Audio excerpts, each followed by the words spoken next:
here. Excellent. And well, a brief recap of what we have done so far. The intro to SAFETAG and what is SAFETAG, what is not SAFETAG, when is the right thing to do and when is not. Some preparation activities to start an audit process with SAFETAG, and some initial activities. That was 2 days ago in the session number 2. We talk about threat assessment in detail, then data assessment, and also process analysis in a smaller or a shorter way, but also highlighting the importance. Okay, so and in our progress bar, it looks like this, all in green or blue, depending on how you see things in life. Are the things we already covered, and now we are focusing on the orange one, that is the core activities. These are activities that usually we do no matter what, okay? Or in I don't know, more than 90% of cases, we end up conducting.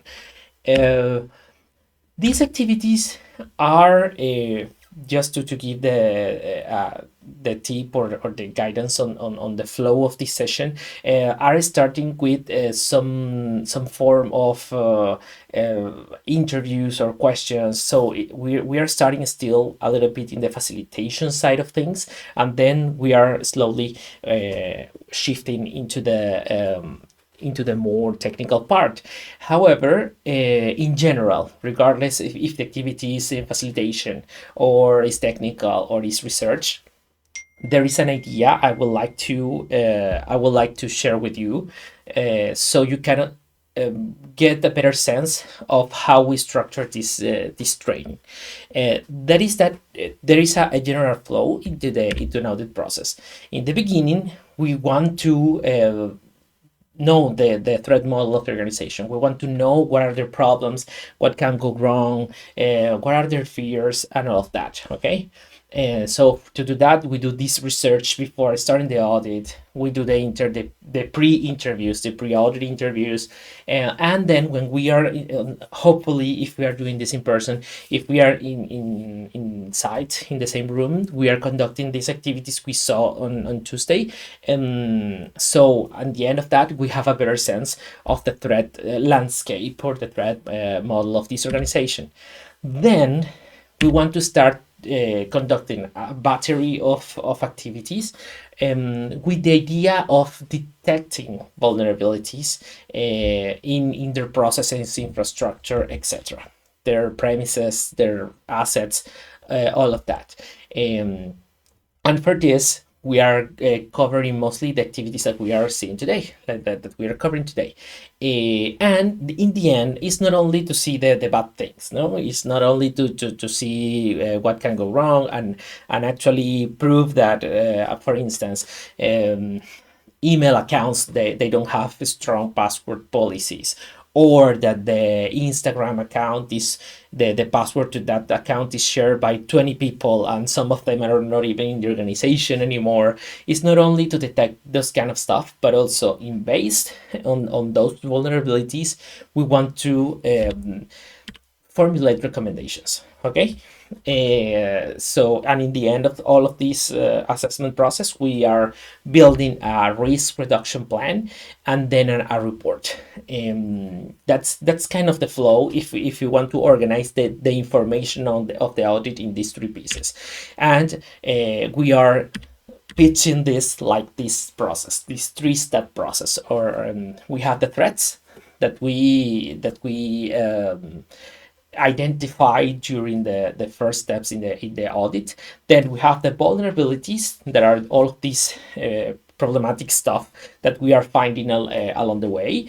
And then in the end, we are generating a series of recommendations. Okay. As I told you, today we are focusing on the second step. So yeah, how are we working all of these methods and activities? In the left, you have the entire SAFETAG, what part of it, of the methods in SAFETAG. There we have a lot of information, like tons of information. and it will be very hard to cover. First, it will be hard to cover all of that. And second is there is not a perfect order to do this. So we are kind of hope between methods. It's kind of the same thing we do in real audits when we are with organizations. We try to select what kind of things we want to do, and we are doing them in as much as we can do it during the time we have with the organization. So yeah, we'll be hoping between methods. We cannot cover everything. That's the reason also I want to keep this session on the core ones. And of course, we recommend that you check out the SAFETAG, the website, and you see for yourself if you believe Carlos forgot something important for me. So you can also consider new activities or things that I'm not covering today. Okay. And yeah, today, once again, we start a little bit with the activities centered in interpersonal skills, and then we are shifting to less complex tools. Okay, so we paved the way for the next phase of these 2 weeks of self-guided learning with all the resources I'm going to give you on technical tools. Great. The first method, like jumping right into it, is user device assessment. And for us, it's very important when we conduct an audit process to consider especially computers and cell phones. At least that, okay? One problem that I'm telling you like right now is that in some cases during audits we limit too much to these two objects, to the kinds of devices, because they are the most common ones. However, please don't forget that in so many organizations there are other kinds of devices. For instance, if they organize events, many organizations organizing events, they have tablets that are shared to conduct registration on events or things like that. Also, we have media outlets and journalists, they have cameras, and those cameras have memory cards with the pictures they are taking every time, hard drives, they have voice recorders, and there may be any other number of devices that might be interesting also to assess. However, it's not a lie that probably the two most important kind of devices are computers and cell phones. These are in the right the two activities that are related to user device assessment, and basically they're very similar. Okay, very similar activities. The one in the upper side is user device assessment. This is, for instance, is very good when we are talking about personal devices that people are using for work. Okay, and organizational device usage is more oriented to these organizations that are issuing computers or cell phones to their staff. The main difference here is that you can be more aggressive in terms of assessment when the device is property of the organization. But if people are using their own devices, it's the opposite. You cannot mess a lot with the devices because they have personal things there, and that you don't want to poke a lot on that. Okay, so one of the things we want to do, again, understand how they use these devices, and something interesting here is that when we are talking about the personal devices or the organizational devices, it's always a good time when we are talking with people to also try to explore other things. Okay, for instance, how they have passwords. Like the organization is suggesting or enforcing that you have certain kind of password for your accounts, or you are sharing this with other people.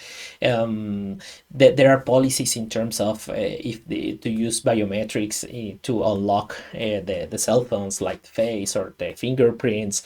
All of that stuff is very useful as well to check, and that's not living necessarily inside the device, but is related to their use, and we can check that with the people. doing.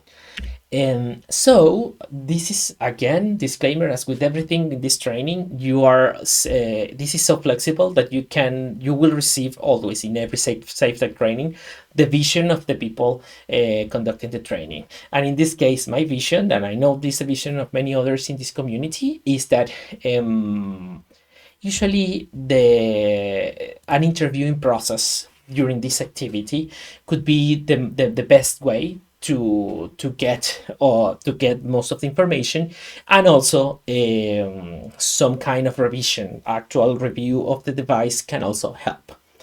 However, while we know that touching the device and checking by yourself if the firewall is activated, if the device is encrypted, etc., while that might sound tempting or efficient, is not like the most recommended way to do it. The best way we put this is like, if you want to touch somebody else's device, please don't. That's very, very, very important. Many things can go wrong if you are touching other people's device. They may feel like they might not trust you to probably see whatever they are doing with the devices. If something goes wrong on their side for other reasons, they might be suspicious about us because for them, maybe we are the most recent anomalous or suspicious thing happening, like this guy that I believe is kind of hacker, like touching my stuff, and that's two of the many reasons touching other people's devices is a bad idea, at least in the world we are moving in. So the question is, if I cannot touch the device, how am I supposed to assess the security and to check some of these security features? There are a couple of different approaches to this. However, one of the most effective ones, at least for me and a group of other auditors, is having the person manipulating their own device. And we sit with the person, if we are doing this in a physical setup, and we are telling them like what to do. Like, now we are going to see if the firewall of this computer is enabled. So to do that you are using Windows 10. Okay, so you can press start, you can go to the control panel, click here, here, and here, and then you see if this setting is enabled. Same with, I don't know, updates. That's very, very important to check the Windows updates, if the device is updated or automatic updates are enabled. Instead of doing it yourself and poking in the computer, you are asking the person to do this. So the next other thing is in person versus remote. Like, when you are working with the people like there, you are beside them, is easier to do this process. However, when you are in remote setups, it might be more challenging. So at least one thing that worked for me was to in a couple of times, because I haven't done a lot of remote audits at the date, but is to have a call with them. Imagine something like this, but one-to-one, and with each person I can ask them to share their screen. So they share their screen, and I repeat that process that I just described to you.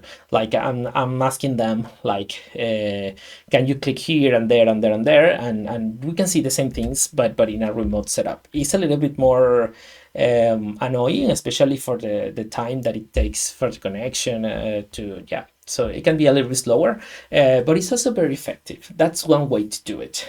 So yeah, I'm gonna try this tool that many people are using. I want to use it as well, and I want to ask you, let's try this thing to see how it works. You are gonna give me like 2 seconds.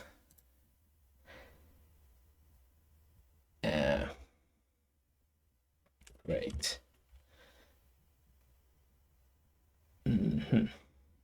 It's gonna work. I'm gonna paste a link here in the chat. Also, you can, with your cell phone, scan the QR that you are seeing in the screen. Excellent. And there I'm asking you, what do you believe is relevant to ask people about their devices? It can be computers, it can be smartphones. Yeah, so I don't know, let's give it a couple of minutes so you can tell me what you think.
Excellent. You are on fire, by the way. I see a lot of operating system things like versions, updates, security settings. If the operating system is original, that's a very good one. Camera cover firewall, mm, malware.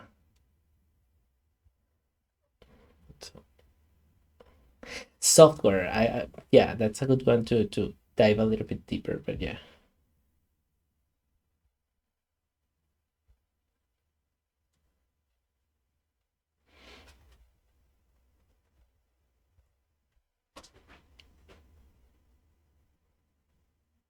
browsers, browser add-ons. That's a great one.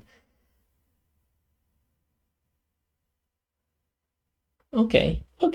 Maybe we have a lot of very good things here.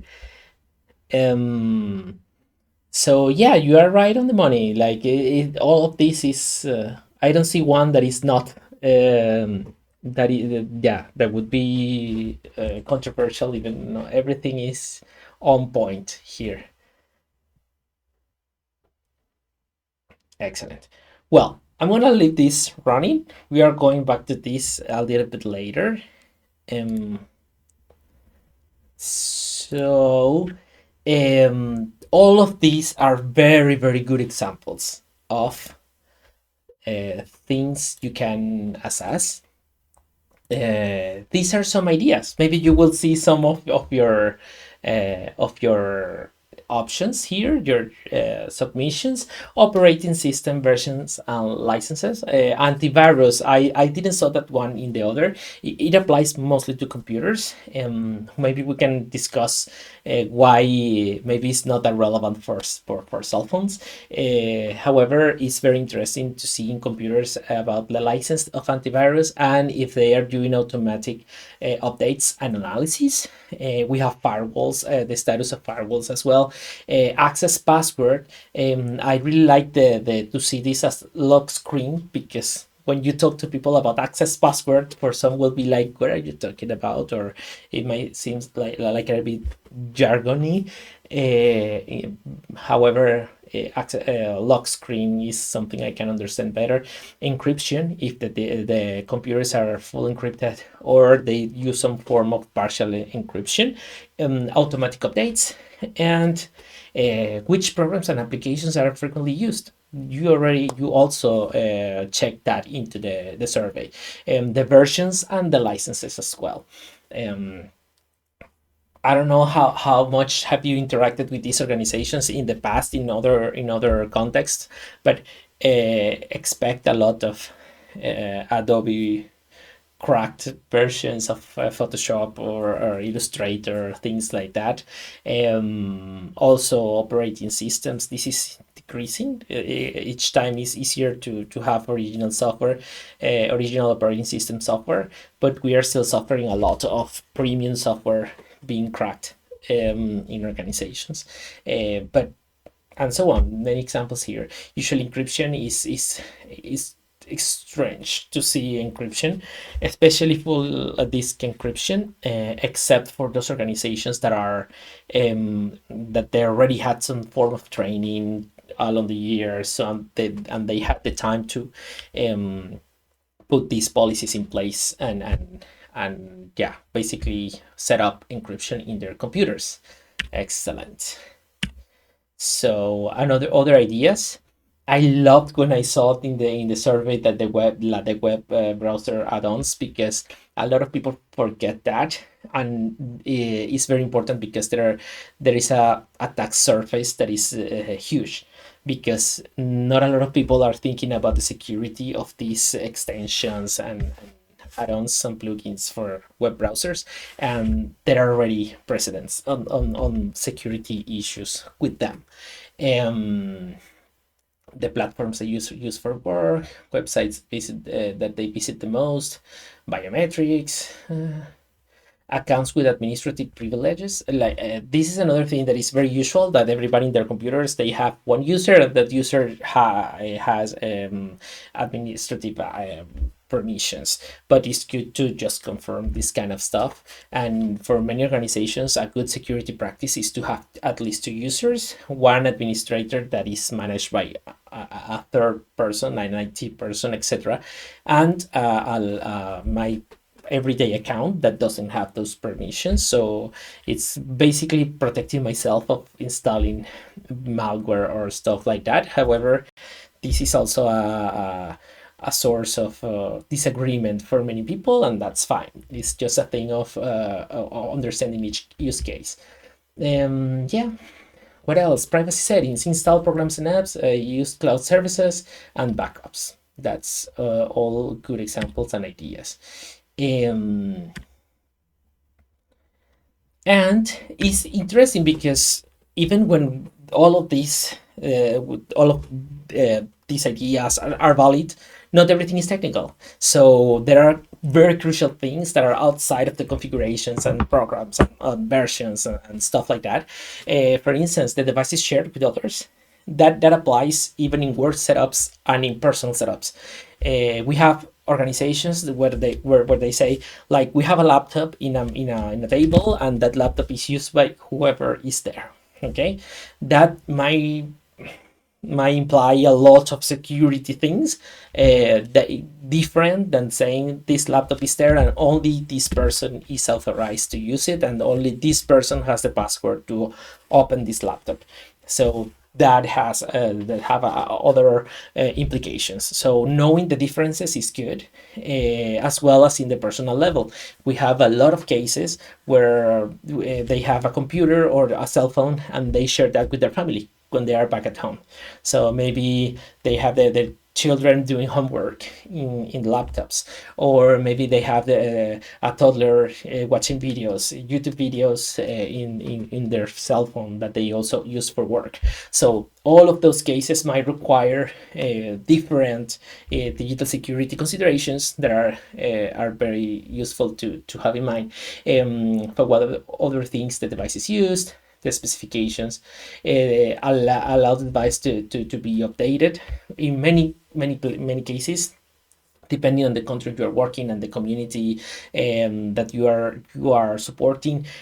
Happens that you say install Signal because it's way more secure, and they will say I can't because my phone is old enough that it doesn't support Signal, or the memory is super small, and I don't have more space for another application.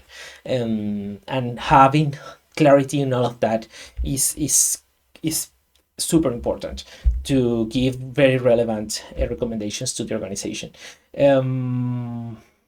If there are fears of communication surveillance, that's kind of tied to the threat assessment activity. However, it's cool to talk about that person by person as well.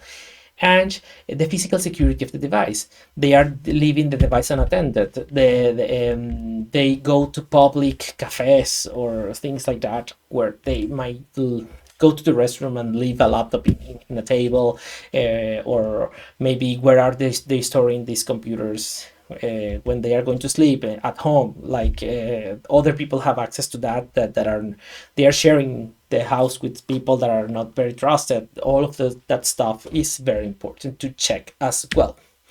And please don't forget about phone and tables. Usually there are many considerations that are also applicable to phones and tablets. However, there may be other ones. Yeah. Uh, and also don't forget about cameras, voice recorders, etc.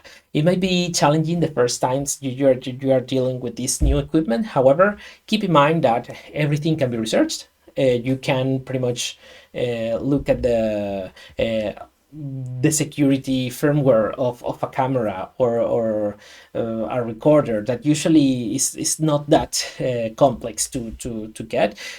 Usually there the real issue in terms of security are the memory, where the pictures or the interviews, the audio recorded in these devices, and that might have another set of security considerations. Now, how another question that people in other trainings raised is like how I handle the data of this activity. Because if I'm serving an organization of 20 people, for instance, how can I organize all of what's happening with all the computers? For instance, some people like to have a chart saying, like, you know what, like 80% of the staff had full disk encryption or had automatic updates enabled, and they want that level of granularity. So many different approaches. One, use notebooks. Like you can just take notes with every person you are interviewing or helping with their device. We tried a couple of times using forms, like knowing the specific aspects that we wanted to check, and we just had a form with all of the maybe adding the department, the area of the organization that where this person belongs to. Yeah, that's another way. It's a little bit less flexible, but it's very quick, especially for organizations that are too big, that we don't have the time to probably look for extra things that are outside of our list, unless it's something super critical. Forms can be good. And organic conversation and taking notes, for me, is my favorite. I prefer to talk with a person, and I'm in that back and forth and squeezing my questions, and I'm squeezing when was the last time you remember you updated the device, and from there then I reconstruct the information I want to. And a very recommendation from the heart is try to keep the information as anonymous as possible. One thing I hate during this activity is to gather names, because sometimes you will find that some devices are potentially very insecure. Like the person operating that, I don't know, might have a very old operating system version with a lot of cracked software that is acting suspicious, or things can go wrong. And sometimes you will have management of the directors of the organization basically asking for who was the person having this problem. And that's an approach many of us don't like to take. because we don't want to blame the person. We don't want to have bring repercussions to this person, etc. Sometimes it's one, sometimes it's two or three people. So we like to keep this information as anonymous as possible. Maybe we can say somebody in finance or somebody in X area. That can also work, but depending on the size of the organization, of course. If there is only one person in finance, it would be very obvious who they are. However, the important thing is not blaming people, but as one, assessing the organization, assessing the use of the devices, and two, in case you find something weird, maybe you can start helping that person, especially, and telling them like, okay, this version is super outdated. This might be a security problem given the information you managed. So why you don't help? Do you mind if we put this automatically to update every Friday 9, so it's not bothering you? Because usually that's the reason most of the people disable automatic updates on operating systems, Windows basically, because no other operating system is that annoying, and so on.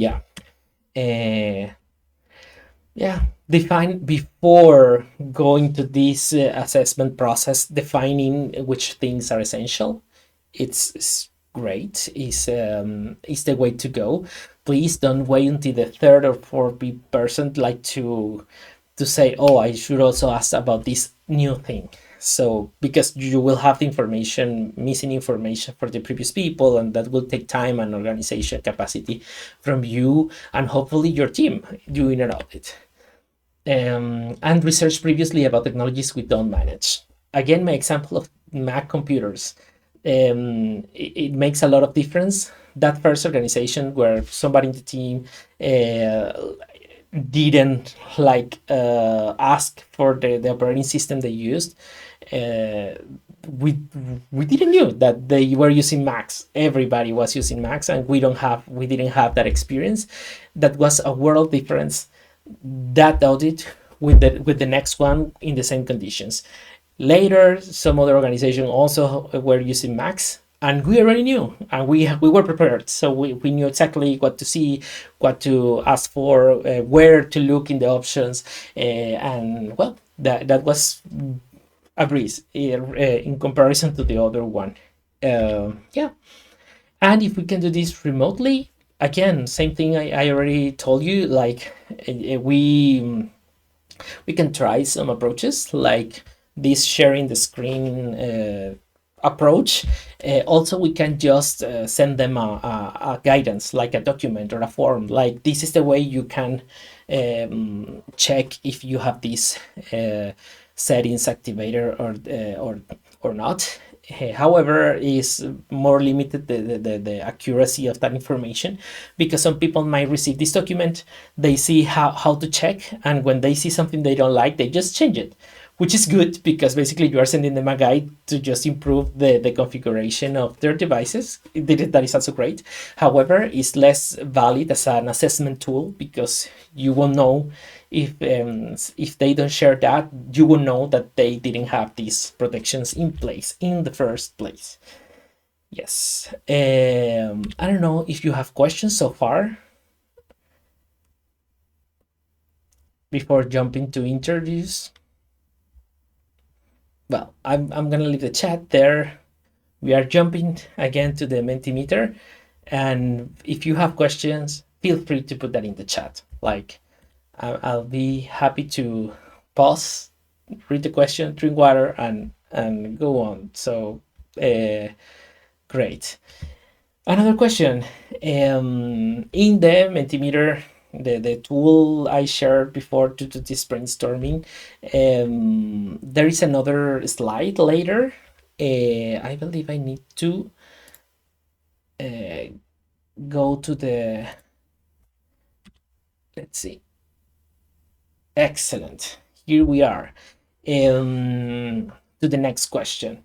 Basically here I want to know is, devices aside, which things do you believe that are important to ask them in a potential interview regarding security? Again, I'm going to give you like 2-3 minutes to think about it. Maybe I will put an example to kick this thing, and yeah.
Excellent. Again, I'm seeing very, very good answers here.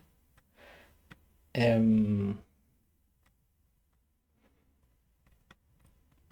I admit I sent two, but yeah, the other ones are really, really good.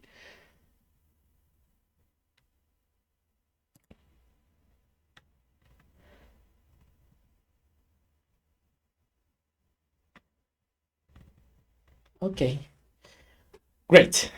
Well, disclaimer, this question is a little bit more tricky. It's a little bit more difficult than the last one because you can ask so many things that is even difficult when presented with this where to start, no? Like which aspects, which kind of things can be good to ask that are related to security that I can ask everybody. But you did an amazing job here. Um, Perceived physical and digital safety, that's key. Okay. I see that any past incidents, this was mine, the other one, other person. So yeah, that is also interesting to ask, especially because one, they may be conditioned or predisposed to try to solve those kind of vulnerabilities or problems because they already went through it. So that's very important. And two, that also is good for us because we can assess better if they had a problem with the emails. Well, we know that we should make sure we included some activity or some questions about emails in the whole process. To give an example, communication protocols as well. Then we can cross-check if we did a good job in the data assessment activity, where we ask them which communication channels that we're using, local digital threats, who they communicate with. That's also very important. Saying that you use Signal doesn't mean that I know who are communicating with. Who are their threats? Excellent. They have received threat regarding the job they do. Yes. Risk management plan, if they have some of this already in place. Any past incident, cover that. Wi-Fi setting, why not? If we are in the office, that could be interesting to see. We can check this as well with one of the other activities. But to be very honest, the activity that we conduct, that SAFETAG poses to conduct to assess the Wi-Fi strength and security, is an activity that usually is not done, or unless we have plenty of time. It takes some time, and usually we don't have that much, so we need to concentrate in other activities. So moving some of this information to interviews is a very smart move. Which infrastructure there is, like server, LAN, all of that is very, very important, especially if we are interviewing IT. Security rules in the organization or policies, that's on point. Whom they get IT support, yeah, that's great. Network infrastructure, we already covered that, excellent. And who else had access to the devices? This is also very, very important. Great. I don't think we have these specific examples in these slides, because the interview activities that is in the link in the right, as always, you will have access to these links in the PDF with the slides, but there are like 300 questions. So to put so many examples, it would be weird. So we only categorize the kind of information we are looking for. Organizational processes, where the person participates and in which capacity. Cross-check the general information of the organization. It happens to me a lot in the past that the organization told me, we work in these 3 projects. And they told me that they described me 3 public projects, and then you interview people and they say, no, we are working in 5 projects. The only thing is that 2 of them are hidden, they are not public, or we are doing this anonymously. So where in the interview you can catch this kind of stuff. Previous training and capacity in digital security, that's something that is interesting it's a nice to have in an interview, because you can know if they already manage some language around digital security, and also that impacts policies in the organization. Specific threats, you already pointed that out. Personal and organizational concerns on security topics, you already covered that. Some previous steps in the organization to improve their security. That's a good one. That's a good one that I believe we didn't cover in the last in the activity. Sometimes there are things happen in the past, and what they did. So you can also try to understand their thinking on how they solve security problems, and that could be very helpful for you to formulate your recommendations in a way they can understand, because that's the way they also approach security in the organization, etc. Great. That's good interviews. This is probably, with the threat assessment part, this could be the most important activity. Please try always to do interviews. If I'm not covering a lot of time, it's because there are so many things that I prefer you to review in the website. But you already got the very quickly the idea of what we want to do. We'll pass to another activity, physical and operational security. This is the last non-technical thing we are looking at. And basically here, this is the method that is related to that. We want to understand what is not technical, what is living in their offices or their homes, or in the streets, where many people working in the streets, that can be complicated for them. So besides the technical aspect, I want to understand for their office the access. They have, I don't know, keys. They have maybe an intercom and somebody is opening the door. If there's surveillance, if they feel that if they have cameras, for instance, or they have locks where they have a book where they know who is entering, going in and out of the office.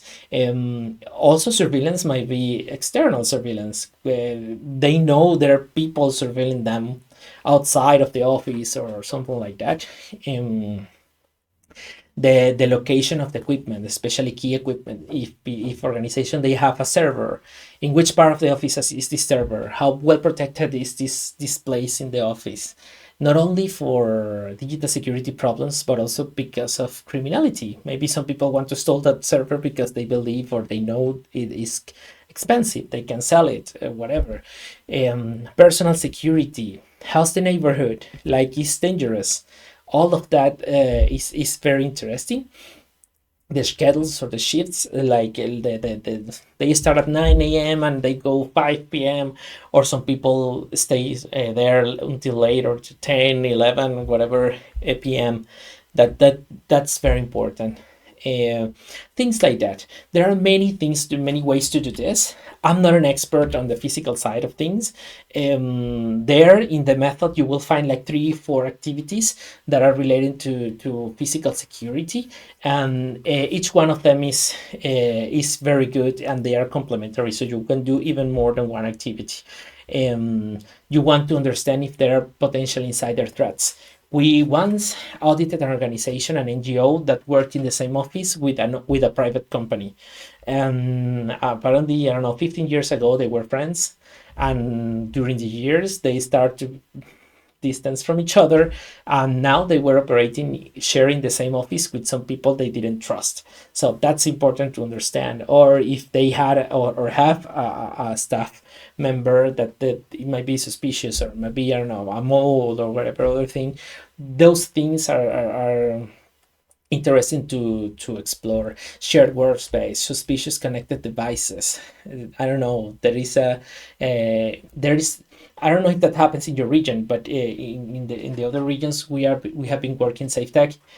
It's usual that in many NGOs there is a lot of rotation in staff. You go one day and you know the whole organization. You go 1 year later and nobody's there. It's new people. So some of them might say, okay, I see there that is a, I don't know, this small thing connected to the network, and I don't have any idea, but I'm not touching it because I don't want to break anything. So those kind of things are very good to also know. Centralized backups, information in physical support. If they have file cabinets, the example of last session with lawyers having folders with cases and stuff like that. And wireless network coverage. In one organization, one of the issues I detected, and it was unexpected and kind of dumb if you, at first, but we had a whole department in an organization that they couldn't do a good job because they didn't have very good Wi-Fi reception in their office. So they couldn't have meetings. They couldn't send big files or upload big files because the connection was dropping and dropping and dropping. And one of my first recommendations in that audit was literally solve Wi-Fi in that office, because when you solve Wi-Fi in that office, you will have a better availability of resources, and things like that. So just to give you an idea that an audit doesn't have to have very complex recommendations to make an impact. Yeah, and in case they travel, that's also something you want to see. Here, something that is interesting, the one of the main activities that are promoted in SafeTag is just doing reviews. Like, if you are in their office, you just try to do around and you try to spot problems. You try to spot unlocked computers that people went to have lunch and they leave their computer open for anybody to use, or any other thing, maybe a file cabinet that should have a key and is open, things like that. How easy to try to understand how easy it would be for a stranger to get into the office space. Maybe some people are leaving the doors open of the office, or maybe the security is in the building, and somebody can say they are going to other place, and that security don't have any problems. So that's another thing that is interesting to see. And if you are doing these rounds, another good thing to do is to do a second round after everybody left. Like, you arrange with management and somebody that can give you access to the office to go there again when nobody's working, so you can see how people leave the office after they are going home. And maybe you can find again computers that are open and unlocked. You can find sensitive information in paper in the I don't know, in the boards or in the desks. So it might happen. Okay, I don't know if you have any questions so far. We are getting there. Okay, so jumping a little bit. Okay, I know all their lives. I know everything. I know their fears. I know their problems. I have documented everything. Now, what happened with my technical curiosity? I want to know more about this organization. I'm separating this into two parts, level 1 and level 2. I'm gonna explain right away the difference between these two levels. However, level 1 will be today, and level 2 will be during the next 2 weeks. You will be on your own, but you will have access. I will send you a link so you can ask me things, or also you can even schedule a short call, so we can troubleshoot things, any problems that you have with these tools. However, here we are. In general, why we want to do technical assessments? First, we want to assess the specific assets, what they have. They have websites, they have servers, they have computers that are critical. Sometimes not everything is a server, or other things. Sometimes they have the computer of somebody in the office is running a software that everybody's accessing to I don't know, update a database or things like that. Technically speaking, this computer is becoming a server. However, they might not see it that way. They might see like the Carlos laptop is doing this extra work. That also is important to understand. There are many different ways and tools. Maybe I will present some of them and you will say, you know what, I know one that is better or that I like more. Great, go for it. No problem with that. And the first thing we need to do to start this process is which resources are available. One critical question that I made every single organization is how many websites they have. Sometimes we assume there is only one website, and for instance, a media outlet in my home country, at some point I asked them like how many, and they said that they had almost 20 websites. I was about to cry. I try not to, but in the end, it was a lot of work because indeed, when they sent me these websites, the domain addresses, indeed they had almost 20 different websites. It was different platforms, different design, different everything. We need to know that beforehand so we can allot our time better. Of course, here you have in the right the link and then the respective method. There are a lot of activities there, and all of them are very good. Yeah, so there are many ways, many tools that we can use, as I said. However, we have two considerations here. Question: do we have a session about how to conduct technical vulnerability assessment? Yes. We're introducing that today. We will have these 2 weeks and I will give you more videos, but it's not like me talking and that's it, but it's like doing things and then click here, and this is good for this and that. And also then the fourth session in September 19, we will be talking about this again.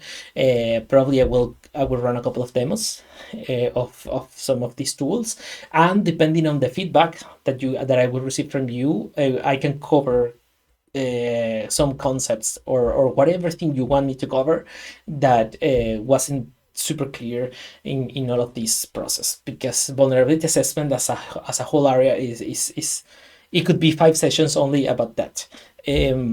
So we know we are kind of chopping a couple of parts, but yeah, the answer is yes. We are introducing today, and then especially the self-guided part, we'll have more resources about many things about vulnerability assessment. Yeah, here in the document, in the slides, we are starting with some tools that are oriented to assess resources that are internet available. So if I'm assessing your organizations in your region, maybe here from my house, I can start doing this because I do this through the internet. Like I do this remotely.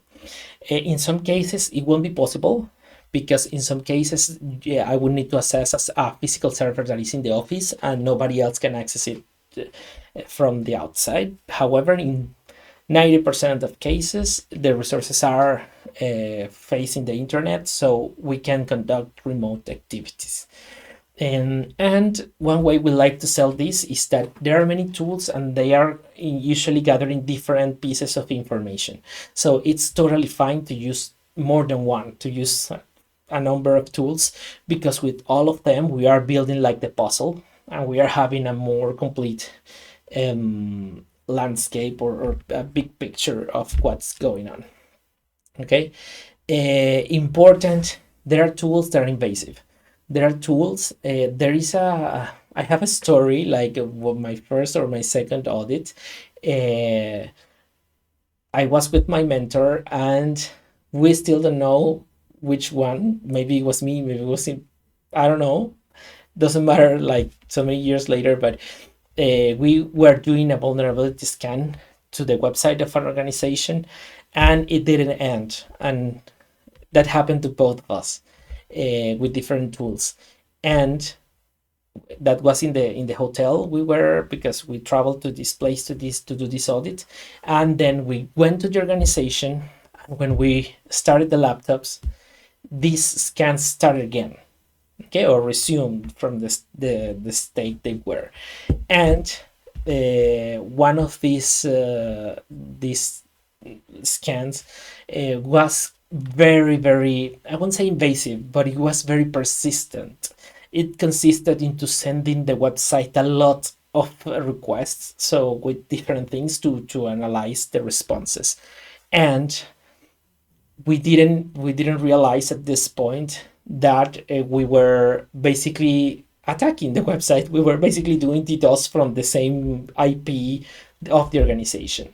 The server responded blocking the IP, and in the end of the day, we started receiving people in the office, the space we were at, of people of the organization saying like, we cannot enter our own website. And then when we tried to figure out what happened, it was because of us. Okay, so that's important to know. That was an interesting learning. We solved the problem very easily because we just contacted the hosting company and we said, this was an error, this is a mistake, this is us, like this is authorized, so please unblock this IP. And in no time that was solved. But it was kind of awkward with the organization, especially because they are expecting us to not break things. But yeah, that was something that you should avoid. And one thing you can do is first be very careful of which tools you are using that are invasive or are persistent, or sending a lot of traffic to these websites. And second, ask for permission. Always ask for permission, even for them. Usually, to be honest, after that incident, the many audits that followed that, we never had an issue. The worst thing that might happen for those websites that were hosted in slow servers, in very small and slow servers, is that the page will be a little bit slow to respond for a couple of hours stops. So we shifted to a model where we only did the scans in the, I don't know, 2 a.m. or something like that. So we are not affecting a lot the organization, but they still they knew that maybe you might see today the website or in the night slow because we are doing these scans. Yes. Great. An intro for those less familiar to the technical parts is that you can see a website. I'm saying the term website, but it applies to other kinds of applications that work on the internet. So it's good to see these applications as the sum of the aggregation of the technical components that when they are together, they make the service to work. Okay, so first of all, it's a computer.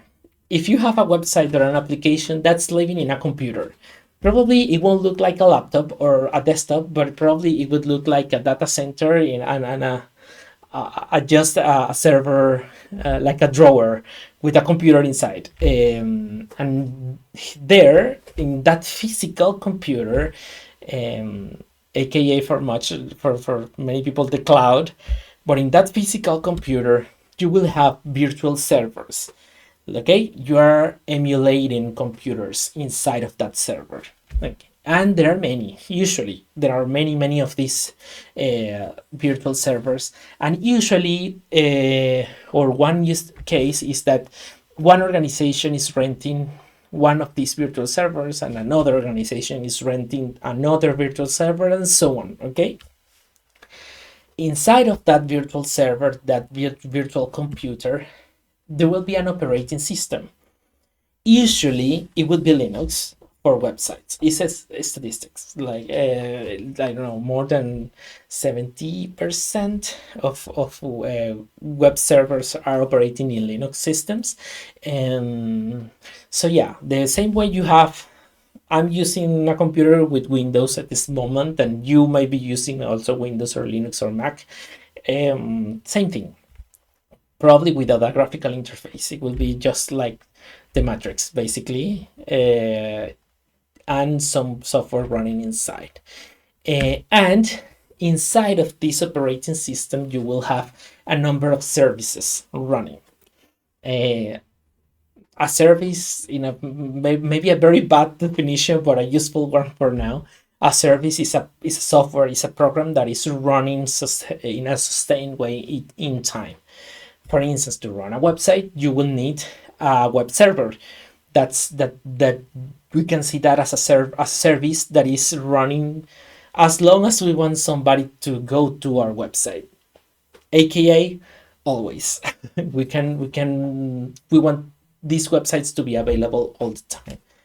And one misconception for many organizations, especially those without IT staff, is that they only have a website. When in reality, when you rent a server to have a website, usually you are also renting other stuff. The most common one, a database server. If you are running a website with WordPress, you will need a database to store all the information, the posts, the images, all the information of where the images are and stuff like that. Okay, so usually you will have a database server. In many cases, you will have an email server. So if I'm having, I don't know, carlosguerra.com, probably when I rent a server to put a website there, I will also receive a service that let me manage addresses like, I don't know, contact@carlosguerra.com. That is not mine, by the way. It's another Carlos Guerra who has that one. But that's an email server. You will have another service running in the same computer, and so on. There might be many things running here. That's kind of an extreme example. The last one, Minecraft server. That's a game, but it may happen. I mean, the takeaway is that in a virtual server, a number of things might happen. And so on, and it repeats everywhere. And it's possible that maybe my website is up to date, is secure, etc. However, there is a problem in the email server, and probably through that email server, an attacker can take over the entire server, no matter how secure is my website. So that's interesting for us as well as auditors to assess. Great. I know it may be a lot for those of you that are not familiar. I know it might sounds kind of maybe basic for some other people that have more exposure to this technical stuff. And yeah, and the last thing, a web server might have many applications. For instance, it's usual that if an organization have different websites, all of them are in the same server, the same hosting that I pay every year or every month, whatever. I can host a number of websites there or applications that might happen. Okay, that's also interesting to know. Great. So first tool, easy. I'm starting super easy. Build with. Sometimes you ask people in the organization, do you have a website? Which technologies are you using to build that website? And they don't have a clue because somebody else built the website or something like that. And with this tool, you can just type the website and it will tell you the technologies that it is using. I believe we can make a very brief example. Excellent. This is the site. Let me, sorry, I believe you are not seeing this annoying something that is up in the screen. Okay, it's out. Here you can type the website and you just hit lookup, and right away it would tell you which kind of technologies it is using. I know it's using Google Analytics, is something Salesforce. Probably this organization is using Salesforce for something. Yes, we are. And other things, okay?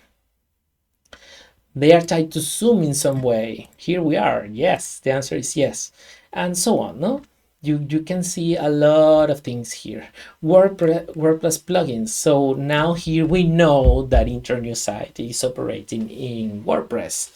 That's valuable information. So we can, for instance, decide, okay, I'm gonna run that tool, a specific tool that is assessing WordPress websites. That's included for the next 2 week session.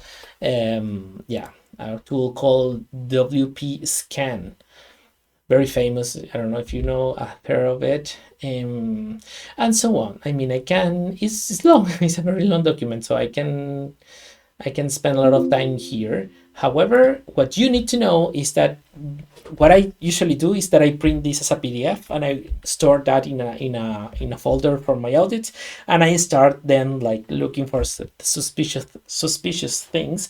However,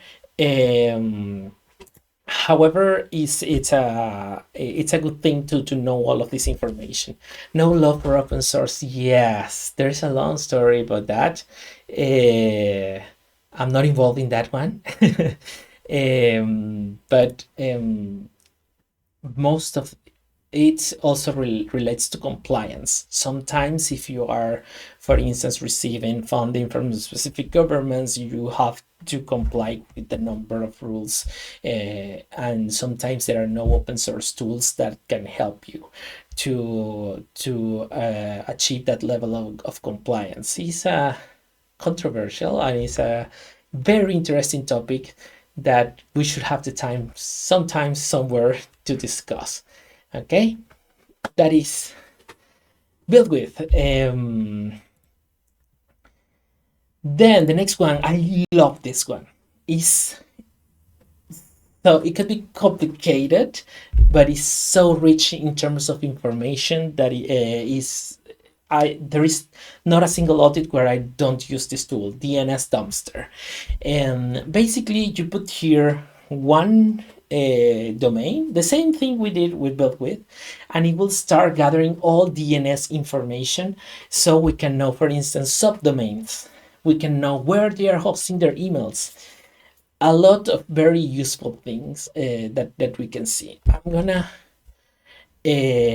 try again, I believe I have this here in this other tab. I run I ran this test for the internews site again, and I can see this list of this table of with information and this chart that is very important. I will show you this like right away, like in a couple of minutes in detail. But the thing is that, for instance, we can see the DNS servers for Internews website, and you can see right away that we at Internews are using Cloudflare.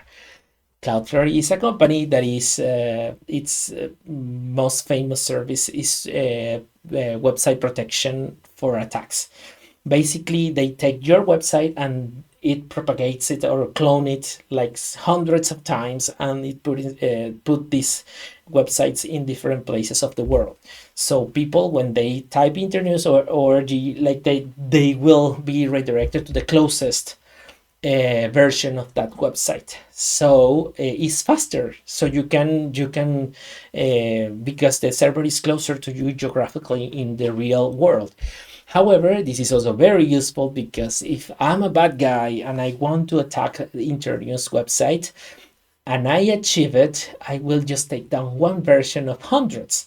So when the user next to me will try to go to the Internews website, it will redirect it to another of the versions, so making it way more resistant to the DOS attacks.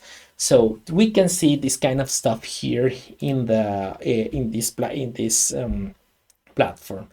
Another thing, MX records. This is tied to web email addresses. So if you know where are these servers, you can know which companies these people are using for their email addresses. In this case, if you Google a little bit about mailcontrol.com, you will see that this is happening in Microsoft servers because this organization is working on Microsoft 365. I believe it's the name they have this year because this is changing a lot. Outlook. We use Outlook to go to put our emails.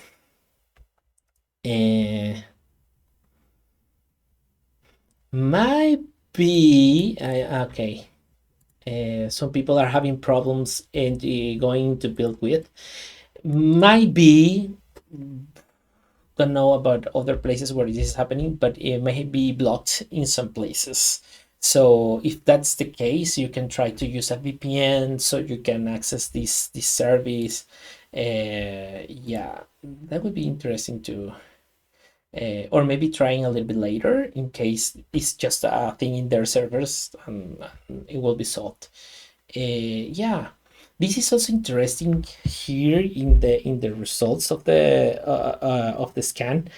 TXT records are very useful to validate my domain name with some services. So for instance, Zoom is here because this organization has some level of business Zoom situation happening. That's the reason you will receive a Zoom link that is tied to our organization. Adobe, like you can see a number of things here that might be useful. Some Atlassian products might be, or in the past were used.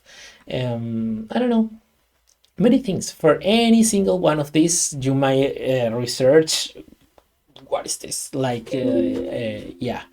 This also is confirming the theory that I shared with you that this organization is using Microsoft. Here we are.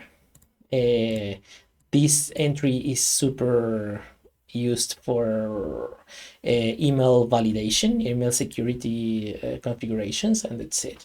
And then we go to host records. Record A records for DNS. You can research all of these to understand better what is an A record and other kinds of records. And then you have a lot of subdomains. You have this subdomain, many. This is also pointing to Microsoft services, SharePoint dot name of organization, and so on. All of this information is public. It's not like I'm leaking anything. No, everybody you can do it in your computer and you can have all of this information. What is interesting to have here, sometimes we'll have things like I saw one here that is a classical example. Let me see if I can just, for instance, imagine this one. Okay, dev health journalist dot name of the organization.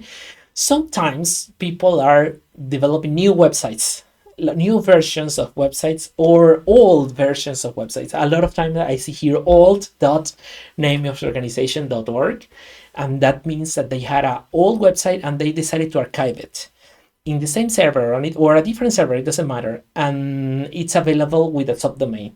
And sometimes that site, nobody's updating it because it's an old site. Everybody forgot about that site. And we had a couple of cases. In a couple of cases, we had organizations that were hacked because an attacker detected an old website that is not up to date, and they exploited vulnerabilities in those old websites, and from there took over the entire server.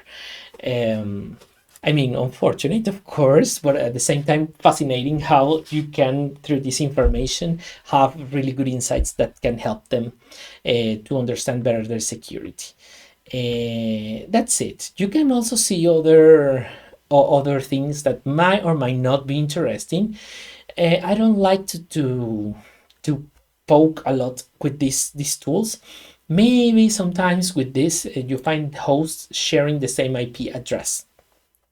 As I said before, you might have a very big server and you might have some virtual servers inside of it, as an example. Or you might have an entire group of computers and all of them are sharing the same IP address. So sometimes it might be good to hit here, and this is an historic. This is kind of annoying because even after many years, the visual is not working well, and you need to do this, like highlight everything so you can see the, I don't know, hundreds, thousands of different domains that are associated with that IP address. Warning, this includes historical data. Maybe as for today, like only the information of this organization is in that IP address, and all of those entries are noise because they were in the past at some point. That might happen. Okay, so that's one of the reasons we not necessarily do this all the time. Okay, not always is that useful. And also, it's expected that we see a lot of things we don't know about because we don't control who else is renting the same server or the same company, and for some lottery, they are sharing our own IP address. This might be useful, for instance, if we are getting blocked without any reason. Maybe we are blocked by IP address because of somebody else doing some bad things with that IP address that are sharing with us. Just imagine that you live in a building and you have I don't know, a burglar, or you have a criminal in the building, and just because of that criminal, they block the entire building and you are blocked as well. You cannot enter or whatever. It's kind of a similar example. Great. You can explore this as much as you want, and another way to see all of these entries is through the graphical representation. Is this one? Is the same one that is in the website. I downloaded it and I can like zoom. Okay, so here you will see for that domain name you will have 3 different entries: DNS, MX, and A. Okay, again to like recap a bit, DNS is just the service they use to solve where to point people in the internet to reach out your website or your different services. And in this case, it's interesting because here we know they are using Cloudflare. Okay, there may be some IP addresses here. However, as I told you, there may be hundreds of them, and these are the ones that we could access, or this tool could access when we did that scan. Then the MX is related to email, the handling, and again these IPs are less relevant, but through this we can know they are using Microsoft. And then we have the A records. This is huge because this organization is huge and they have a lot of different websites. Okay, some of them might converge to the same servers, etc. But for instance, we have globaltech.organization.org or women.organization.org, and they are pointing to this place, but it still says that it's Cloudflare. So probably this is a Cloudflare service that is protecting the entire website. But for instance, I don't know, I can't confirm or deny because I don't know about other examples here that are not relating to my area. But for instance, we can have this specific subdomain, and is pointing to an IP address, and I see here a provider that is Squarespace at this moment. So there is a possibility, don't take this for granted, that this specific website is not protected. So it might be more sensible to the DDoS attacks or something like that, or even knowing the provider, the end provider. I can craft, or an attacker can craft phishing attacks impersonating the hosting company to extract the passwords from this organization to access that server. That might be a way to do this as well, and so on. You can have here so much information that is very good to the recommendation would be like play with it. This is not invasive. You are not affecting these people in any way, so you can try as much as you want to. You can try with media outlets in your country. You can try with a number of things that you believe it would be cool to test. Here, let me go back to the slides, so I'm not, because maybe I get too passionate about this and run out of time, but with this, yeah, we can map subdomains, etc. This is an example for a Latin American media outlet where we found some previous old websites in this, in their servers and under their domain. Okay, we can see multiple websites belonging to the organization, the companies that they are using for hosting, if they are using services like Cloudflare or Deflect or other services to protect them from the DDoS attacks, which email services they use, which other services or domains share the IP address. In some cases, they may be related organizations. I need to fix that, or maybe not. Maybe they are not related. Email server security and other validations, Cisco, Zoom, Google, etc. Cool. This is another basic one. This is kind of we can catch a little bit of her after looking at the DNS dumpster. This is what is my IP address. Nothing too complicated. This is my result from my home like a couple of days ago. It will change. Not worried about this. I live in Chile. Everybody knows that. But also you can here put an IP address of other people. If in DNS dumpster you see an IP address and you want to know where this is in the world, you can put that IP address here, and then it will tell you in which part of the world this is, or which company is owning this IP address, and that's also very valuable information if that works for you. Great, checking IP addresses. I don't know if you want to do this exercise. Like you tell me if you want to run the same exercise for the DNS dumpster on a website that you know. How we can vulnerability when check the website using the DNS dumpster. This is most than finding vulnerabilities. The things that let me know is which websites I'll be running vulnerability scans against. That's one thing. I'm looking to the chat. And the other thing is that sometimes only knowing that you are not using a service to protect from DDoS attacks is enough to put in the recommendation. You need to protect this specific website from DDoS attacks. Another example that is very common is that you have an organization putting their main website in Cloudflare. Cool, so it's protected. However, they have another website that is pointing that is not protected on Cloudflare and is in the NS dumpster. You can see their real company and their real IP address, and it's the same server. So if I'm an attacker, I'm not going to attack your main website that is behind Cloudflare. I'm going to attack the second one, because if I attack the second one, I will take down your original server, and it doesn't matter if you are having Cloudflare, because I will take down the source of the of the information that Cloudflare is taking. So how can we find? To be honest, many people just do it and they find in the process. We as auditors, we can just take notes, and when we meet with IT people or the people that build the website, we can directly ask, like, do you have, how many servers are you paying for?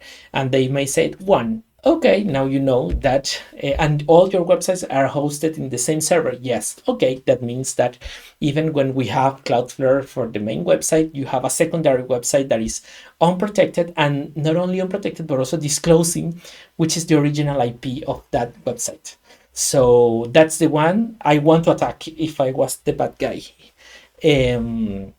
But given that we are not the bad guys, we just take that as a vulnerability, we include that in the report, and we make a recommendation. And a classical recommendation here will be, please, ask first, put all the sites in Cloudflare.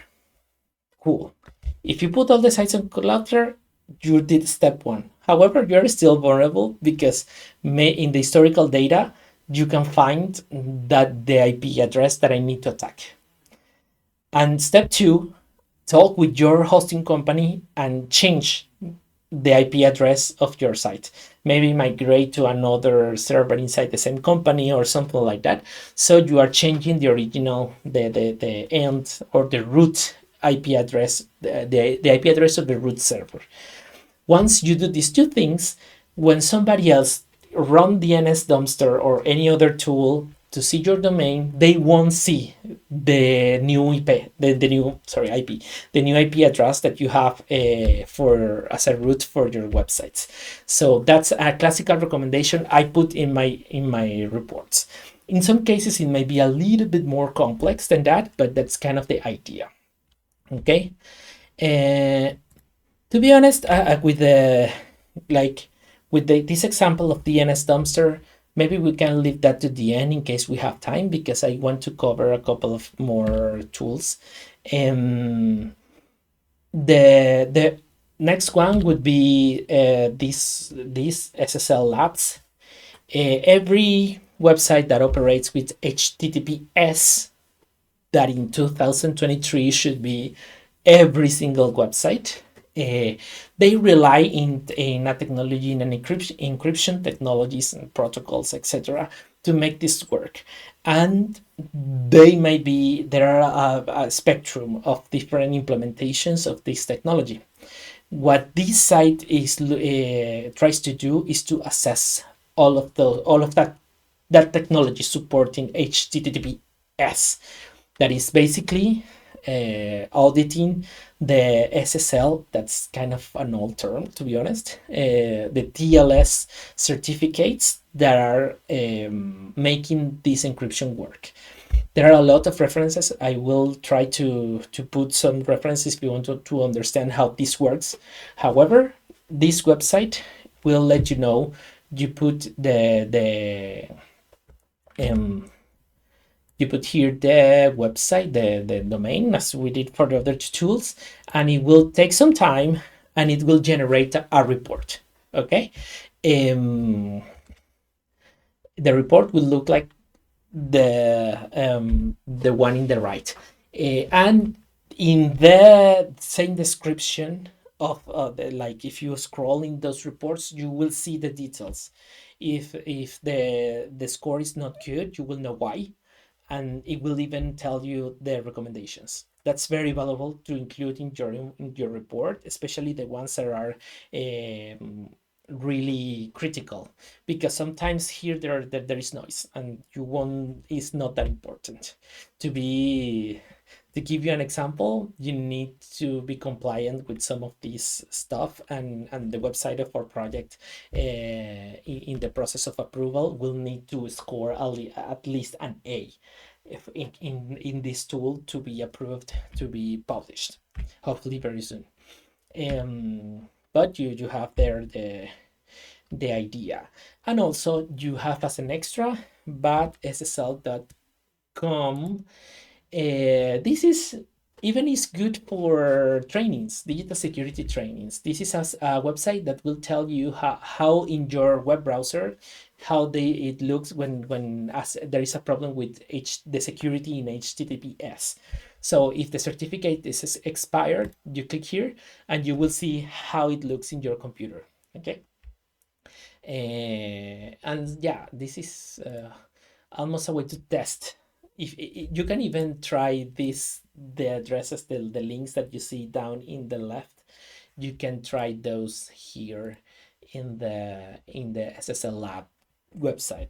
But to be honest, it's not necessary. You can just go for it, and this is also not invasive in terms of you are not bringing down a website because you run this test. Great. This is another one that is interesting. Security trails. It's not too different from DNS dumpster. However, the key thing here is that it stores historical data.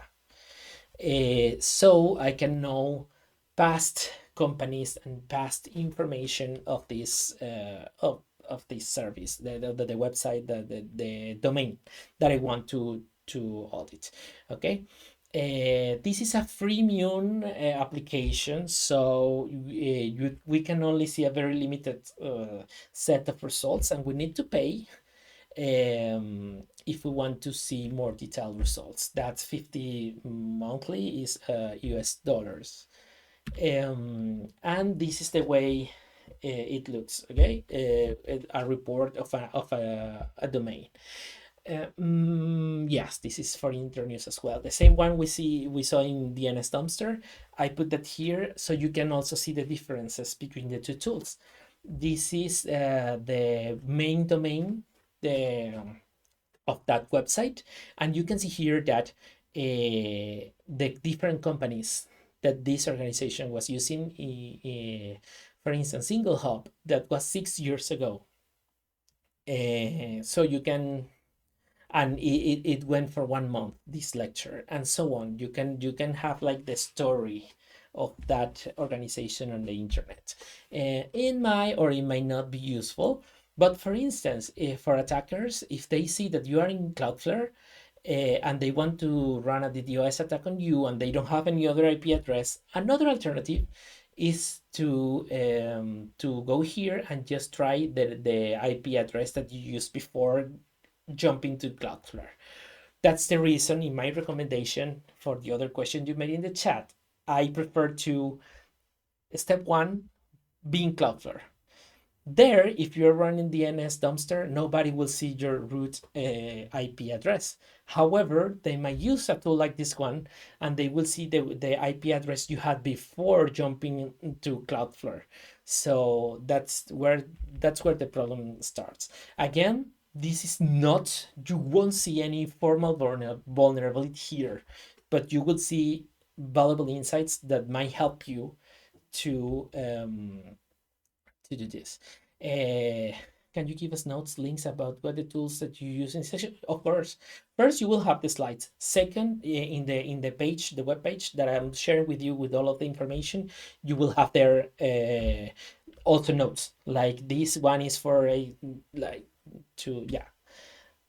try my best to make that very descriptive. The security trails. Great. Some things for that we can detect with security trails: the real server behind the DDoS protection service, more subdomains that other tools are not seeing, accessory DNS records in a more friendly format. Yeah, that's also a thing that you can see there. And the historic information of hosting companies the organization used. Not sure if this one of the last ones. Security headers. When you are serving a website, alongside the actual content of your website, you are sending to your users a number of settings or configurations that about around your website, and some of them are related to security. So very similar to the one for HTTPS that we saw. This one, you put the domain there and it will tell you how was the status of this metadata that is related, these headers that are related to security. I prefer you to poke on this tool, especially in the next slide. I have the part I want you to see the most, because when you have errors or problems, issues, security issues, you will see which pieces, which specific headers are problematic, and you will see a definition of each one of them. To be very honest, I know them. However, I mix them up a lot and I forget about some of them a lot. So every time I do an audit, I go back to this and I refresh or recall a little bit about some of these headers. And not a lot of them are super important. However, there are a couple of them that are important that are cool to always have in mind. For instance, the first one is super important, because this is the one that tells your web browser to always use the secure version of the website, to always use HTTPS. There are a number of technologies that also make that this happens, but having this one strict I always forget the acronym, but having that header set up is very important, even for syndication, for being better positioned in search engines and stuff like that. But the most important use is to make sure that you are redirecting always people to the secure site. Uh, and for the others, again, invite you to try to see more of this. I will try to include a link to an article, a very good article I have somewhere stored, with a more expanded explanation and all of that. Yeah, and I have here security site check. This is a vulnerability scanner. This will tell you this is a vulnerability and this is the recommendation, but this is a very light one, a very, very simple one. Is free, so it's basic checks. This will do. And you, again, you put your domain name, the website that you want to assess. It will do their magic. It's magic, and it will show you like a report like this one in the right, where it also will check if it's here in this site is not blacklisted. Uh, Sometimes some sites are blacklisted because they are using the domains to, for instance, send forced emails with spam campaigns or scams through them. For that, we should have been we need to be compromised, to be hacked by someone, or we need to have a malicious actor inside the organization letting this happen. Or also when, for instance, somebody hacked our website and they are using our website to distribute malware, and in that case, some engines will flag our domain as dangerous.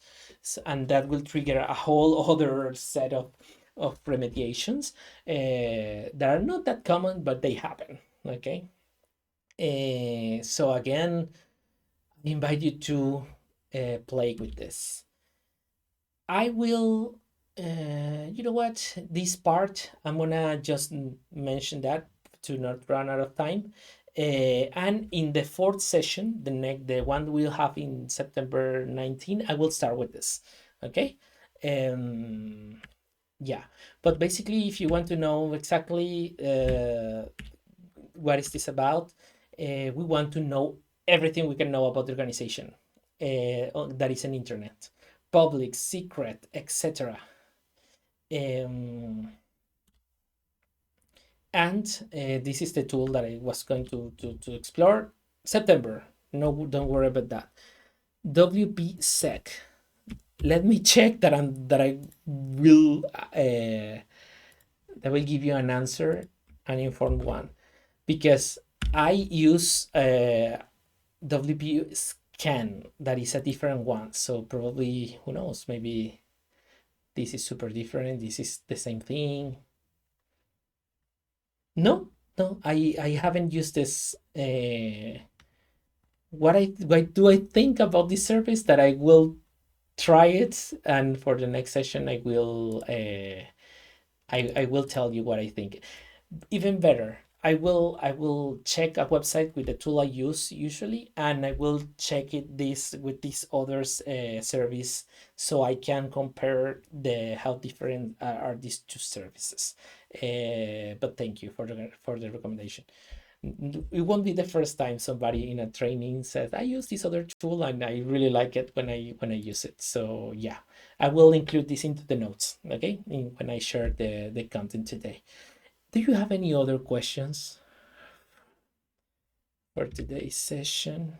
Let me do this because I'm kind of wrapping up. I don't want to add more because I don't want to extend our time. Any questions in the chat? I'm gonna give like 40 seconds so I can drink water before wrapping up today.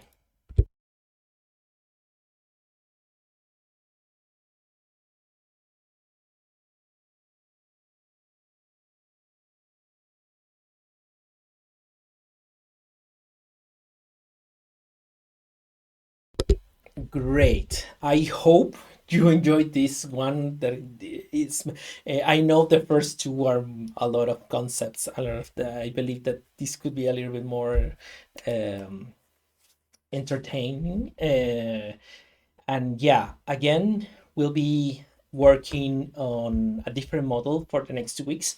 I will share you on our groups an email that every time I do an update to this page, so you can see all the tools that we are using. For now, we can call it a day regarding the core activities. Um, and the next part for the next 2 weeks will be the advanced technical or level 2 technical tools. Maybe this basic and advanced is not a fair use of terms here, but that's the idea. And as always, try to think about this process as a cycle. Maybe you discover something into these core activities, you discover something that it breaks everything, and you need to start again asking about things.